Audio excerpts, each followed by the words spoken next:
Now, virtually any player can pick up Chivalry, hold block, and riposte with a slash, but there are mechanics and skills in the game that only stronger players will use, and you can very quickly tell when a player has spent the time learning and mastering the intricacies of medieval first-person slasher warfare.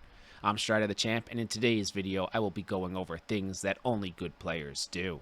Most players use block and riposte as their main form of defense. Solid players will counter single slashes, but only the best players can consistently counter feinted attacks. Countering is one of the most important skills to become proficient in, and yet a high majority of the player base rarely use the feature. When two competent warriors meet up, the outcome of combat is very often determined by who is able to hit enough counters to keep their stamina bar filled while disarming their opponent.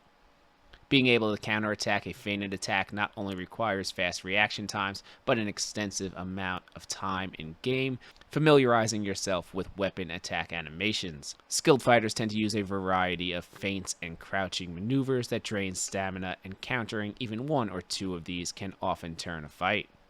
Good players will understand a very simple concept that holds truth in even real-world hand-to-hand combat. You should not just blindly run at your opponent to close distance, because you will get smashed in the face. In boxing, fighters will jab or feint their way into striking distance, and quality players in Chivalry will utilize the feinting mechanics to cover distance.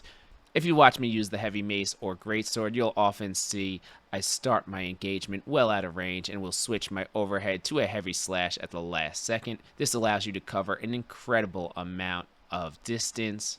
And weaker players tend to respect the attack animation and will either hold block the entire time or fall for the feint. Switching out of an attack to close more distance is also a great maneuver when you realize you will definitely miss your swing or an opponent dodges back, taking them out of your range.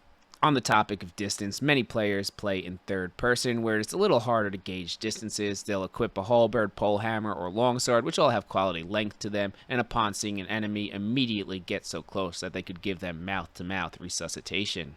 Good players have developed an ability to judge the distances and effective ranges of both their and their opponent's weapons, and can utilize range and distance to win fights. Just like a fighter wants to keep their opponent at the end of their punches, we want to strike our enemies with the tip of our weapon. Range is probably the mechanic I abuse the most in public lobbies, and something that I rarely see players utilize. And on the opposite end, if you're a short sword user and you're able to recognize the range differences between yourself and, say, an opponent with a halberd, being able to stay in the pocket will reduce their weapon from strong and viable to slow and weak.